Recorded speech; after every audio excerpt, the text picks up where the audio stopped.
Bem, muito obrigado, Hugo. Olá, mais uma vez. Cumprimentar também os membros do nosso painel e agradecer a vossa presença. Ana Lima, vou começar por si.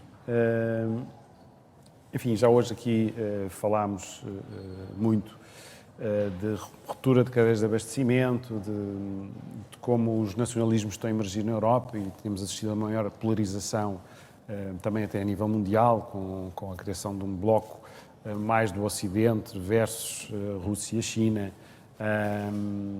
Enfim, há aqui uma série de fatores que estão de facto a mudar a face da globalização. Bom, antes de mais, muito obrigada ao ECO pelo convite, é um gosto estar aqui convosco hoje.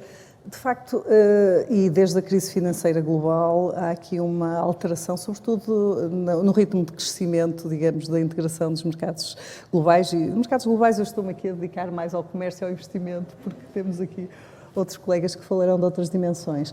Eu interpreto esta dinâmica como sendo uma confluência de fundamentalmente três fatores, que já foram aqui subejamente abordados, sobretudo a confluência da geopolítica, da tecnologia e da economia. Sobre o tema da globalização, de facto, e desde os anos 80 até à grave crise financeira global que tivemos, a crise subprime, a globalização acelerou de forma assinalável, mas o que assistimos, sobretudo desde 2008, há quem lhe chame slowbalization, há quem lhe chame desglobalização, mas sobretudo é uma desaceleração do ritmo de crescimento. E há cerca de 5 anos, pela primeira vez em décadas, tivemos uma situação em que o PIB cresceu mais rápido que o comércio internacional e que o investimento direto estrangeiro, que era algo inusitado nas últimas décadas. Portanto, por causa de um conjunto de fatores, e claro, acentuados nos últimos anos pelo tema da pandemia também, agora a guerra, enfim, tem implicações que todos apreciamos. Agora, dito isto, será que, porque há opiniões para tudo, eu acho que a globalização vai continuar forte. Agora, pode ter, já tivemos estes movimentos de globalização na Primeira Guerra Mundial, na grave crise dos anos 30, depois na Segunda Guerra Mundial, mas de facto, desde essa época, digamos assim, a baixa mais significativa em termos de desaceleração. Também houve ali nos anos 70 uma redução, mas nota-se muito agora, porque é uma confluência de muitos aspectos. Agora, toda esta questão, claro, disrupção de cadeias de valor ou renacionalização de algumas atividades, o reshoring, etc., se a globalização, isso pode ser outra questão, mas se a globalização vai parar, eu acho que não. Acho que nós nunca fomos tão ricos, não é? Podemos estar ali a flutuar. Nunca atingimos níveis de prosperidade, não é? Não era há 50 anos que era melhor, ou isso. E há ali um capital de especialização e de eficiência que não podemos perder. Agora, a questão é, temos que passar um pouco mais da eficiência, aquele chavão que se usa mais agora, também há alguma resiliência, sobretudo a nível das cadeias de valor. E desse ponto de vista... Há quem defenda que essa preocupação com a resiliência das cadeias de valor está a levar a uma certa regionalização da globalização, se assim podemos dizer, em que se tenta concentrar as cadeias de abastecimento em zonas mais próximas. Essa é uma tendência que vai persistir. Sim, é uma tendência, mas é um processo que eu não vejo de forma muito linear, porque não podemos resolver todos os problemas e otimizar, digamos assim, essas cadeias a nível meramente regional e muito menos nacional, não é? As regiões não são autossuficientes. Agora, há essa preocupação, sobretudo porque acho que a globalização correu em esteroides, não é? A determinada altura, e chegamos a alguns exageros. Sobretudo há um problema de concentração da produção em algumas geografias, designadamente na China, como é óbvio, e sobretudo, enfim, regiões como a Europa perceberam e os Estados Unidos perceberam que claramente não podem estar dependentes de ter um fornecedor único. Portanto, nós possivelmente vamos ter que aceitar menos eficiência, mais redundância, mas preservando um nível de eficiência elevado, ou seja, acho que também virmos aqui dizer que as cadeias de valor globais estão a desaparecer, isso não me parece realista. Sendo que isso é mais verdade para os serviços, para os bens, mas não para os serviços, não é? Onde de facto o potencial de globalização é muito maior. Eu acho que os serviços, por serem intangíveis, aparentemente poder-se dizer assim, mas o que se vê é na mesma um fenómeno de concentração. Agora, concentração mais distribuída a nível mundial, porque há um fenómeno, a globalização não é um fenómeno, como sabemos, não é nada de novo. A nível financeiro, a nível comercial, até possivelmente era mais intenso entre 1870 e 1914, em várias dimensões, do que até nos anos 80, até 2000 e tal, 2009. Agora, dito isto, a globalização da produção e da produção de bens também foi a grande novidade das últimas décadas. Portanto, há ali uma distribuição e hoje em dia há concentrações, quer de mais visíveis nos bens, é certo, que tendem a ir ali mais para o continente asiático, mas os serviços também estão a aumentar noutras geografias que não as tradicionais. Mas continua a haver um domínio do mundo ocidental. É uma tendência imparável. Isabel Lucha, como é que este novo contexto está a mexer com os fluxos de capital? Este redesenho, há também aqui um redesenho da globalização nos fluxos financeiros? Muito bom dia, muito obrigada pelo convite, é um gosto de estar aqui. Naturalmente, pelo contexto que estamos a viver, não é? A subida da inflação, o aumento das taxas de juros, o impacto que isso poderá ter na evolução económica, não é uma boa notícia para as empresas, não é uma boa notícia para as economias e não é uma boa notícia para os mercados, não é? E, portanto, eu vou fazer aqui uma pequena história dos mercados dos últimos 3 ou 4 anos para percebermos exatamente onde é que estamos. O ano 2020 e 2021, mas uma tendência que já se vinha verificando, foram anos extraordinariamente ativos nos mercados de capitais globais, em particular nos mercados de capitais europeus e ocidentais, e realizaram-se números recorde de IPOs, por exemplo, entradas de empresas em mercado, aumentos de capital, financiamento através de emissões de obrigações. O ano 2021 foi 3 vezes, os volumes foram 3 vezes superiores ao ano 2020, que já tinha sido um ano muito, muito intenso. E aonde é que este capital veio de onde para ser aplicado aonde, não é? Portanto, este capital veio do mundo em geral e do mundo ocidental, que tinha muita e tem muita liquidez e muito capital acumulado e muita poupança acumulada, para investir sobretudo na transição energética, na transição digital. Portanto, as empresas que entraram em mercado, e a nossa experiência enquanto Euronext, enquanto entidade gestora da maior infraestrutura europeia de mercado na Europa, e neste momento, como já saberão, não é? Nós cobrimos Portugal, França, Itália, não é? 2 das maiores economias europeias, mas também Holanda, Bélgica, Irlanda, Noruega. Portanto, temos uma presença bastante relevante. Portanto, este volume de IPOs na Europa, nós captámos mais de metade do volume total de IPOs e de entradas de empresas e de financiamento, veio exatamente para esta realidade. E porquê? Porque as empresas, a economia e os Estados começaram a perceber que, para realizar estas enormes transformações que são necessárias, têm que ir buscar volumes de capital, eu diria, inéditos, não é? E se queremos agora também acelerar esta agenda, vamos ter que ir buscar ainda mais rapidamente esse capital adicional. E, portanto, perceberam que têm que usar o mercado de capitais para fazer uma boa parte desse financiamento. E isto foi, portanto, os índices subiram bastante em 2021 e a volatilidade foi decrescendo. E no início do ano, deste ano 2022, a situação alterou-se significativamente, fruto deste contexto todo que não vou aqui repetir, que estamos a viver, e, portanto, o que começou a acontecer foi os mercados começaram a antecipar, de alguma maneira, alguma desaceleração e agora, enfim, talvez mais ainda uma desaceleração mais intensa da economia, fruto deste contexto todo que estamos a viver, e, portanto, a volatilidade aumentou muito, não é? O índice VIX, que é o índice de referência da incerteza, digamos assim, tem estado sistematicamente acima de 20 desde fevereiro. Portanto, a volatilidade aumentou muito e as operações de entrada em mercado e aumentos de capital e também de emissões de obrigações, está numa conjugação geral em termos das condições de financiamento, desaceleraram significativamente, o que é normal nestes contextos de grande incerteza, não é? Portanto, ou seja,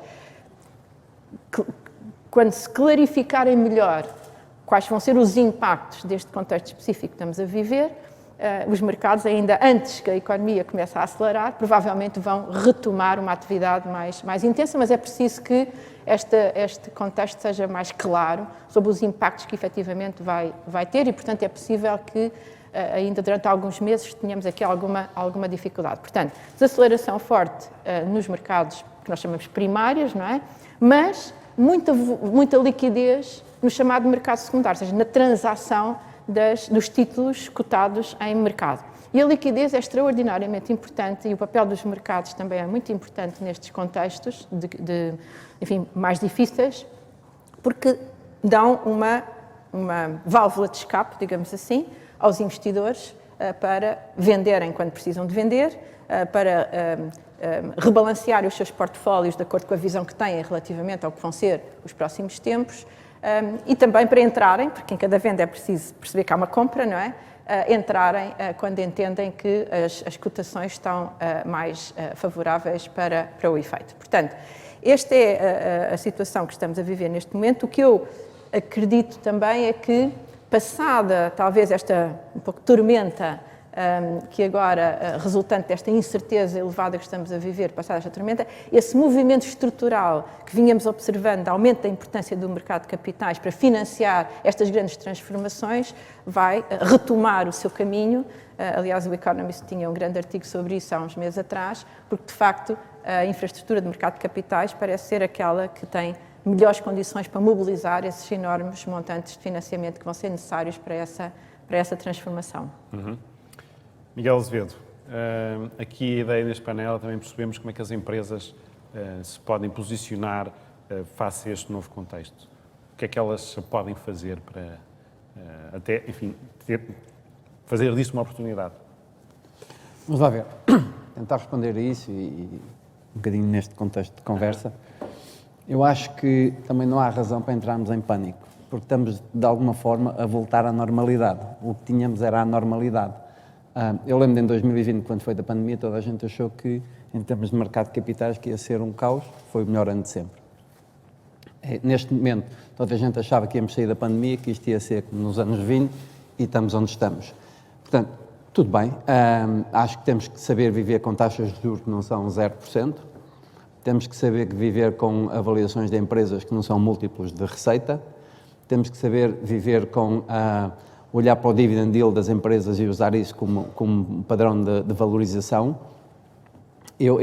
Este ano, onde eu estou baseado neste momento, nos Emirados Árabes Unidos, fizemos 3 IPOs. Os 3 foram valorizados na base de dividend yield, o que é uma coisa que se tinha esquecido, não é? De valorizar uma empresa na base de dividend yield. Portanto, o que nós assistimos é... Estamos a voltar à terra. Estamos a voltar à terra, estamos a voltar a apoiar empresas que estão numa trajetória de rentabilidade e não exclusivamente uma trajetória de crescimento, o que é salutar. Isso é verdade tanto nos mercados públicos, que a Isabel cobriu aqui, como nos mercados de capital privado, que hoje em dia são uma alternativa de igual dimensão, pelo menos, não é? E há uma grande ligação. Portanto, eu diria que as empresas, neste momento, se têm que posicionar de acordo com isso, ou seja, ter histórias de crescimento, sem dúvida, mas de crescimento com rentabilidade. Histórias de crescimento só por crescimento, acho que acabou essa fase por uns anos largos. Provavelmente vou-me enganar redondamente e no próximo ano, quando isto melhorar, entre novamente na loucura, é perfeitamente possível. Acho que neste momento vivemos um momento na Europa crítico esta semana, que é o IPO da Porsche, que no fundo está a reabrir o mercado. Parece-me claro que vai correr bem, portanto nesse aspecto pode ser uma injeção aqui de confiança. Acho que o mercado está, como é típico, está à frente da economia.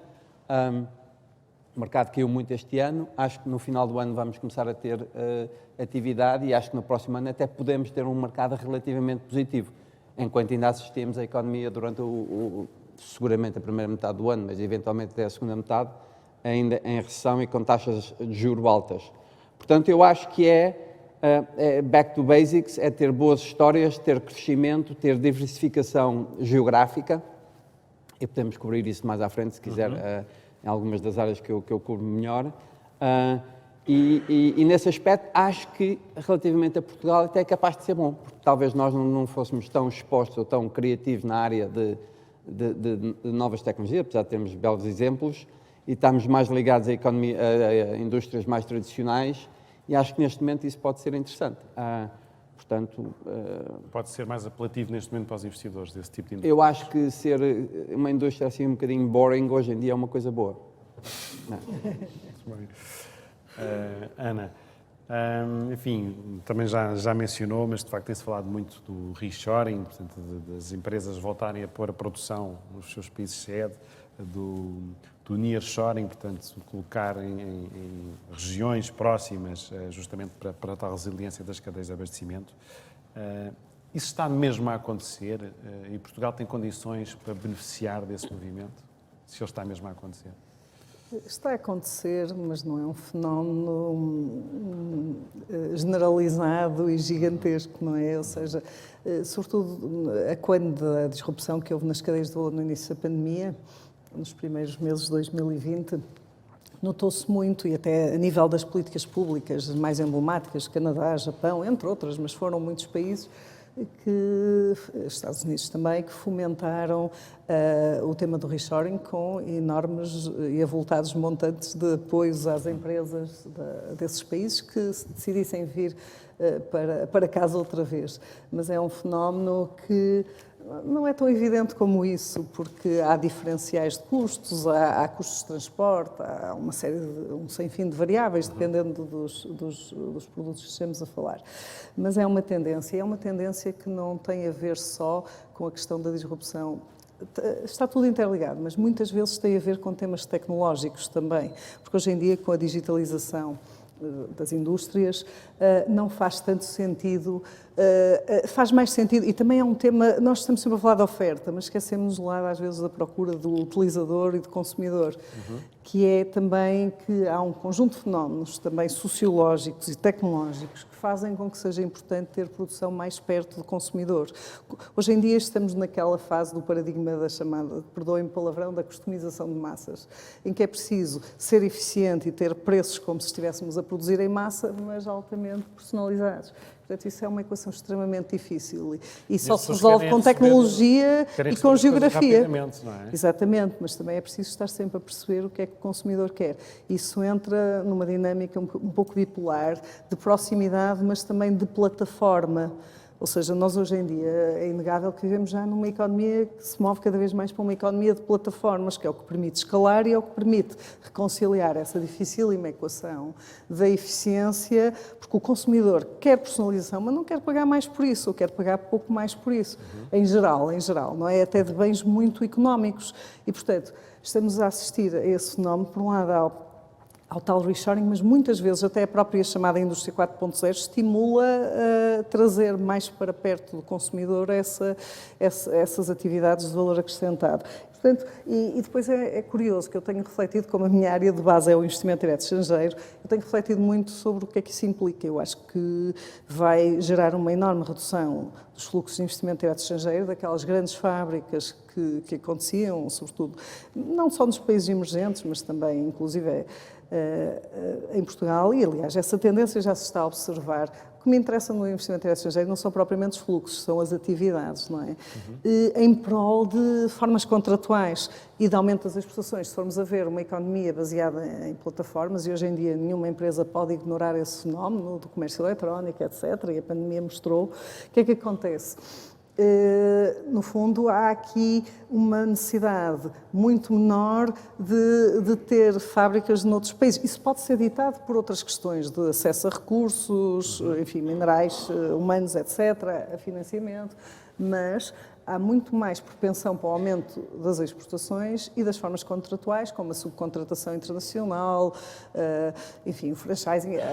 Há uma série de formas contratuais que podem ser ativadas, mas que estão muito pouco estudadas e ninguém fala delas. Só se fala de exportações, importações, investimento direto estrangeiro. Mas, de facto, há fenómenos poderosíssimos que não implicam posse de ativos, mas implicam cooperação. E essa economia de plataformas está a mudar a configuração das atividades das cadeias de valor, em que é possível entrar em mercados internacionais. E eu acho que isto é uma oportunidade incrível para as nossas pequenas e médias empresas, porque podem ter acesso a mercados globais se souberem navegar neste mundo de uma forma extremamente económica através de plataformas, mas para isso é preciso visão e é preciso arrojo. Isabel, enfim, nesses os mercados, aquilo que temos assistido é o dólar, enfim, a subir de forma muito significativa face às restantes moedas, enfim, penso que em máximos de 20 anos contra o cabaz de moedas. De facto, vemos o capital a ir para os Estados Unidos e a sair, nomeadamente, da Europa. Isso significa que a Europa vai ter mais dificuldade em atrair investimento nos próximos anos. O facto de os Estados Unidos terem um mercado de capitais mais desenvolvido é um fator que tira, de facto, competitividade à Europa neste momento?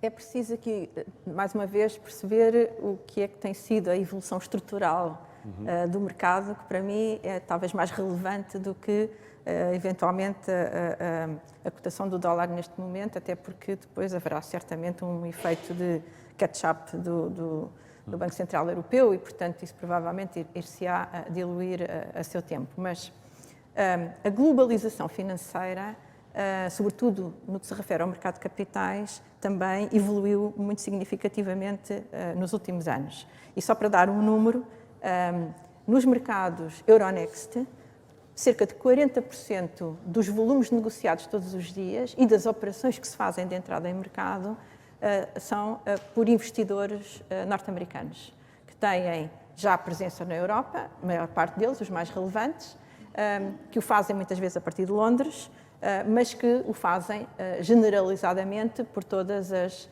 empresas que estão cotadas e disponíveis. Portanto, nos dias de hoje, não é? Uma empresa que precisa de financiamento em mercado, uma empresa europeia ou de base europeia que precisa de financiamento em mercado, não precisa se cotar no mercado americano e de sofrer, eventualmente, dos custos adicionais e dos riscos, etc., que o mercado do outro lado do Atlântico, pelas características que tem, necessariamente implica, e pode fazê-lo perfeitamente acedendo a uma base global de investidores, não só americanos, como referi, têm um peso muito importante no investimento financeiro na Europa, mas também do resto do mundo. Portanto, mais uma vez, esta presença não vai desaparecer de um dia para o outro, ela está lá e como já foi referido, as boas empresas, as boas histórias e, sobretudo agora, um bocadinho mais enviesado para, se quisermos, as empresas geradoras de cash flow mais seguro e mais estável,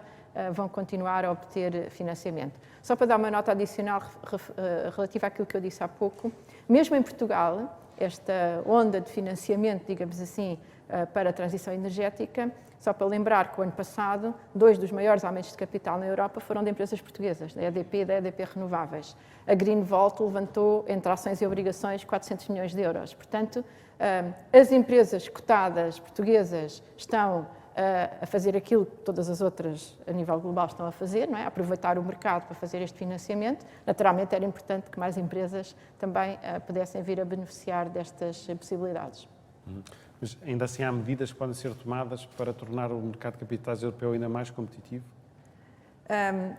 A competitividade do mercado é sobretudo, tem sobretudo a ver com dois aspectos: a atratividade da própria economia e das empresas, esse é o fator fundamental, porque em termos de infraestrutura propriamente dita, a Europa tem infraestruturas de nível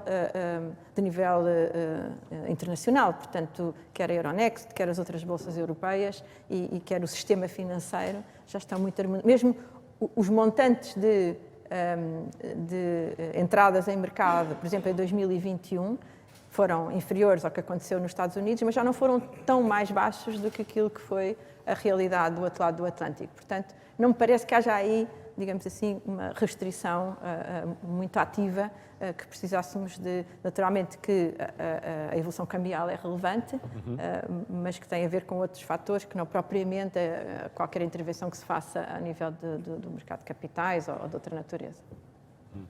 Miguel, vi que tem opiniões também sobre esta questão.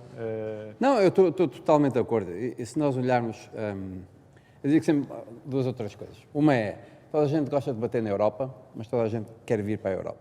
Por alguma razão é. É certo que a Europa tem um perfil risco-retorno mais suave do que muitas outras regiões, mas tem também um nível mínimo mais elevado e, portanto, temos que viver com isso. Não vamos mudar isso rapidamente. A eficiência dos mercados de capitais na Europa é top, é tão boa como em qualquer outro lado. Se nós falarmos um bocadinho da globalização, podemos discutir a questão de bens, de produção industrial. Aí o reshoring, essa coisa toda, acho que está a acontecer um bocadinho. Isto não deixa de ser globalização, é uma globalização com uma distância um bocado menor. Não se vai para a Ásia, mas vai-se para zonas mais próximas, mas ainda é uma integração económica de várias regiões, de vários países. Portanto, isso aí acho que está a acontecer um bocadinho de facto, mas nos fluxos financeiros a globalização está mais forte do que nunca. Mais uma vez, um testemunho pessoal recente. No Dubai não havia IPOs desde 2017, uma coisa assim já. Este ano já vamos com 3 e a procura é essencialmente quer dizer, há uma grande procura doméstica, retalho, mas é inflacionada. Mas temos procura de todo o mundo, Estados Unidos é brutal, portanto, não há falta de procura das outras partes do mundo. A globalização do mercado de fundos financeiros está aí, a infraestrutura está melhor do que nunca, a integração e a partilha de experiências entre bolsas é maior do que nunca. Portanto, aí eu acho que estamos bem, acho que aí não há grande preocupação. Depois, até em pessoas, eu acho que apesar de haver todos estes nacionalismos e estas restrições à imigração e tal, na verdade há um outro fenómeno que está a acontecer muito, que é a pessoa fica parada num lado, mas está a trabalhar no outro. Isso está a acontecer no Dubai, então, nos últimos 6 meses, é inacreditável o que se está a assistir de pessoas que estão a chegar e que não trabalham lá, trabalham... E o mesmo é verdade noutros sítios, na Índia está a acontecer isso também. Portanto, acho que a globalização está aqui para ficar, não acho que seja nada de muito dramático. Temos aqui 2 anos, mais um ano ou coisa assim, um bocadinho mais difícil de transição, mas há muitas outras coisas interessantes a acontecer, há muitas histórias a serem desenvolvidas, seja em fintechs, seja em techs, seja em sustentabilidade, seja em novas energias. Portanto, eu acho que os mercados de capitais vão estar muito, muito ativos, mal passemos esta fase de alguma incerteza.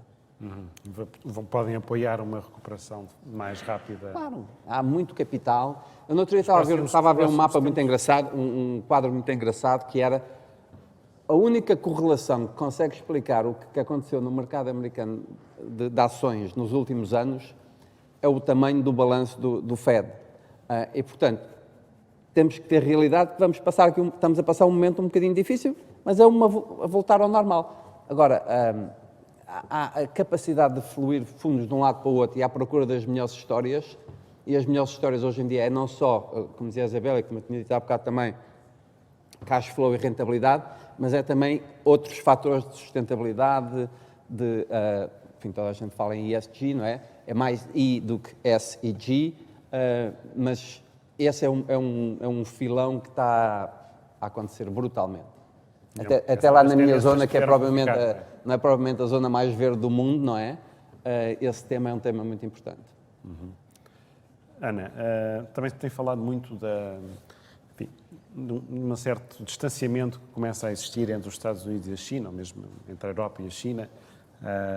Enfim, vi agora recentemente que a Apple pretende passar parte da produção que tem na China para a Índia. Começou ontem, não é? O iPhone 14 começou ontem a ser produzido exatamente, na Índia. Isto também é uma tendência que vai marcar os próximos anos, o Great Decoupling, como se diz em inglês. Exatamente. tem acontecido, efetivamente, e usando o caso da Apple, não é de admirar, e ainda por cima que o grande fornecedor deles de hardware é uma empresa do Taiwan que está a fabricar na China e, portanto, aí entramos com outro tema geopolítico que me preocupa sobremaneira, esse tema da China e Taiwan. Espero que não se materialize nada de complicado. Há sempre essas questões. As crises trazem sempre o pior de cada um, não é?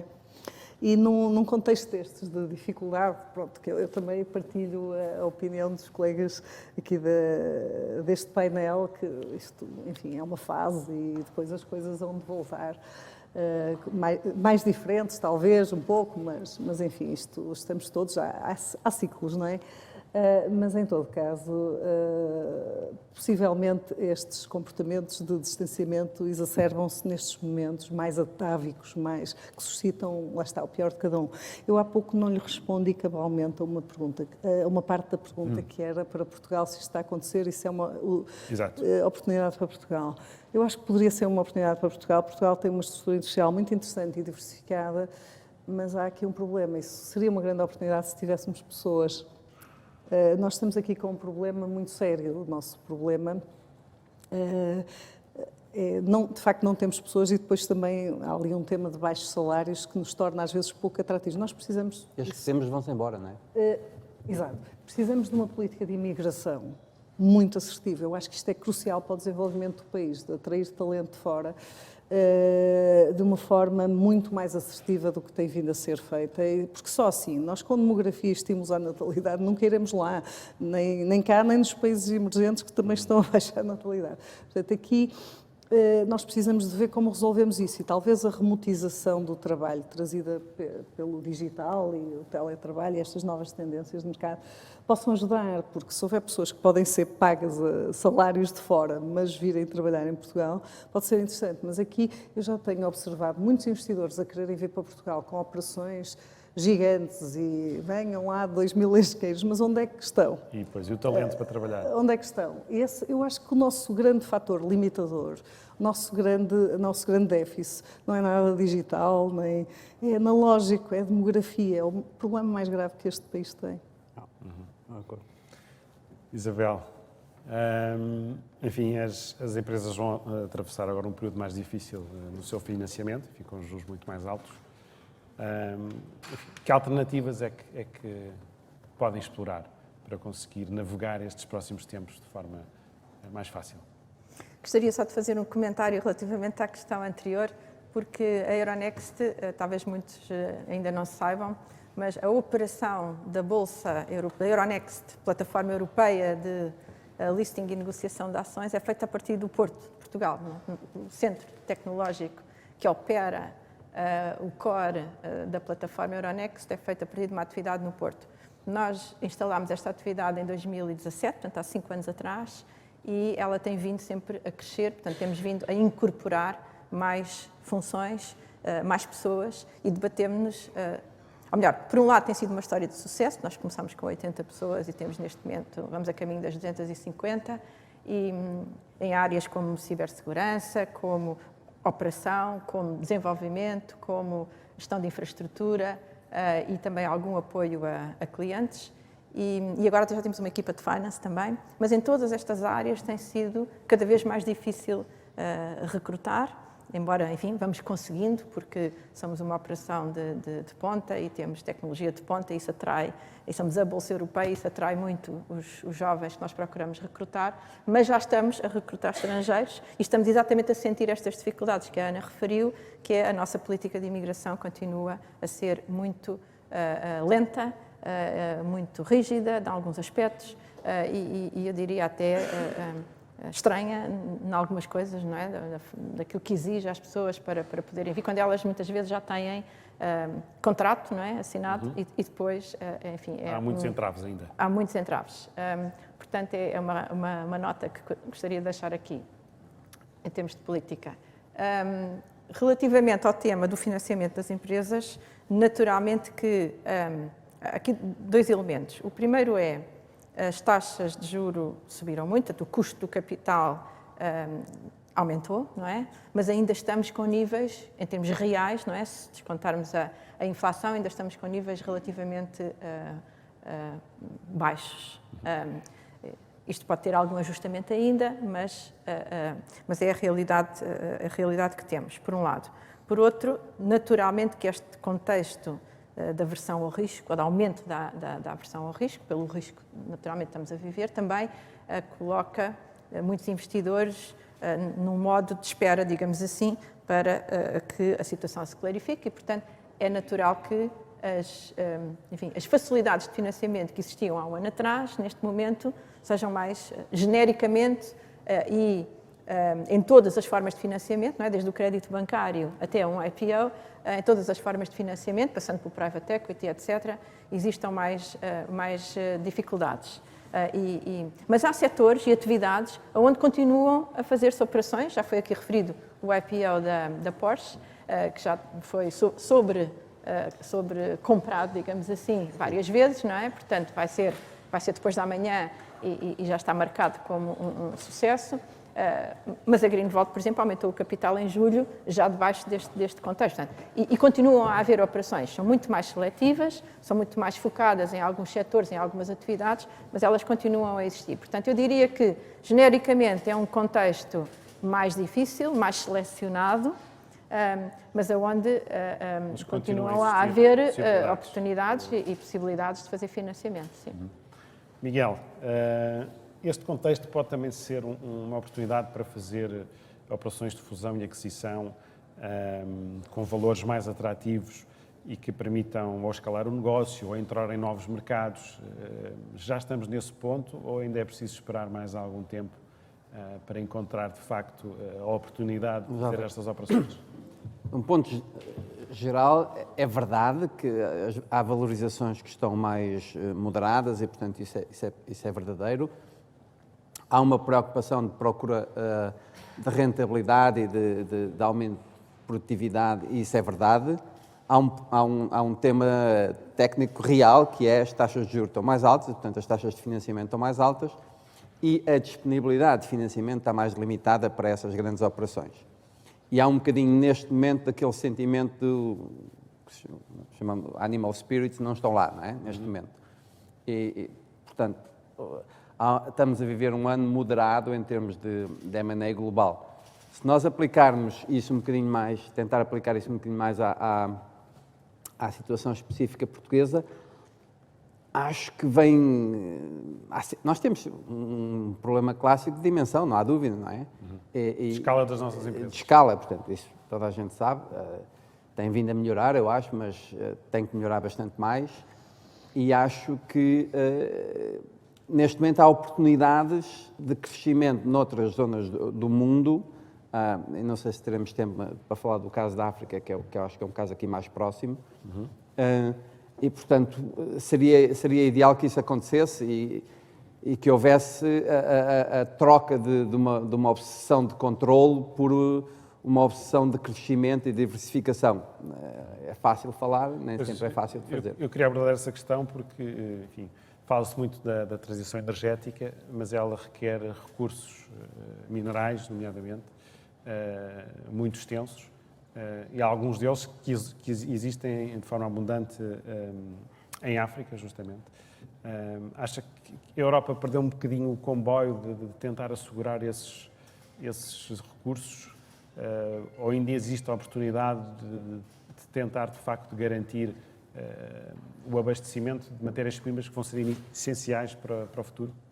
Eu acho que perdeu um bocadinho, para ser sincero, porque temos três, não é? China, Estados Unidos e Europa.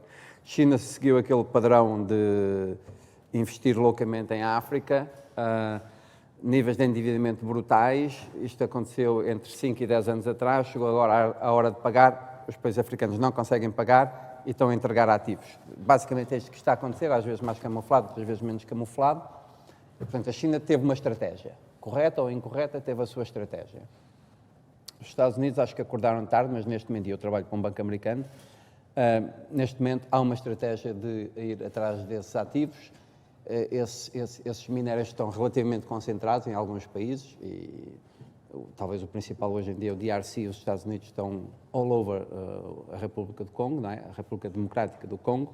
Portanto, acho que há uma estratégia. Angola é outro caso engraçado da viragem dos Estados Unidos. Hoje em dia estão ultra envolvidos em Angola. A Europa ficou um bocadinho para trás, sendo que não é só a questão dos minérios.